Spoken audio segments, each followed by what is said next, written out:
The truth of the matter is that most people don't realize that the majority of people suffer their first major heart attack on Monday morning between 8 a.m. and 9 a.m. People getting ready to go to jobs that they don't like, jobs that are making them sick.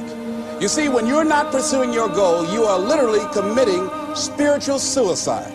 So society gets wrapped around becoming a part of a machine. Society, instead of becoming a bunch of individuals that are expressing themselves in unique ways, and everybody sort of borrows and shares and sells this and you sell that, and we all sort of figure out how we can contribute in a society, we got sidetracked and diverted into these boxes that they call companies and corporations, and we got stuck into these containers that they call cubicles or offices, and we got forced into this system. So our time, instead of it being invested in making pottery or fixing cars or doing something where you have a passion or you have some sort of a connection to, instead of that, you've sold your life. The world is loading his back with burdens. You're a beast of fucking burden. You're supposed to go to school. You're supposed to pass your tests. You're supposed to do your homework. You're supposed to clean your bedroom. You're supposed to,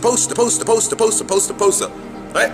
All the things you're supposed to do, all the conditioning laid upon you, all the beliefs that you've been given, they're not yours. No natural behavior. Everybody's wearing clothes they don't want to wear. Everybody's showing up and doing something they don't want to do. They have no connection to. That's the problem with our society. We're good little boys and girls who have been walking on the line, hand in hand, following step by step all the rules in the book ever since our parents and teachers have been conditioning us to do what we're told. No society wants you to become wise. It is against the investment of all societies. If people are wise, they cannot be exploited. If they are intelligent, they cannot be subjugated. They cannot be forced in a mechanical life. That you work 8 to whatever the hours a day plus commuting, and then you're like this. And that's your life. That's your real fucking life. To step outside the bounds of the mental slavery that you're holding on to that was imposed on you by your parents, the teachers, society, and all of the institutions at large. They want to keep you mediocre, bland, vanilla, a square person in a square hole. I will not fall into despair. Dedication, hard work. I said to myself, I will never go back to this again. I will never be treated like that again. I will never go through what I went through again. And that pain pushed me to write a bestseller. All these supposed tos that the world tells us is all over this dragon. And here comes this dragon, thou shalt, and you're carrying this burden that the world has laid upon you. And it is your responsibility as a maturing individual to slay that dragon. You either bow down and you continue to live your life as a beast of burden, or you slay that fucking dragon.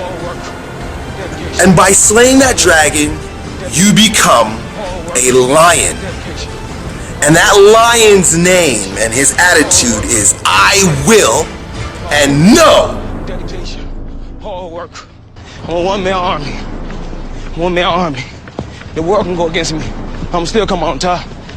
I got God on my side. What is it that will make it worth it for you?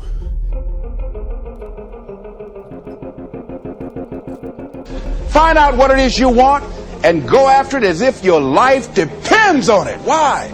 Because it does. People that have found their passion, people that found the things that they love, people that have found the things that they can pour their lives into, those people live longer. Express something creative.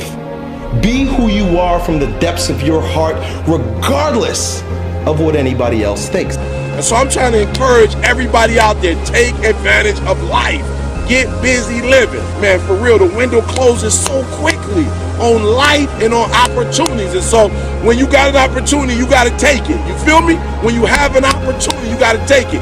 George Washington Carver would say, do what you can, where you are, with what you have, and never be satisfied. She talked about a man who had been captured behind the enemy lines in a war and was sentenced to be killed, or another option. The captain said to the guy, listen, he said, tomorrow morning at 6 o'clock you can face the firing squad, or you can go out this door over here.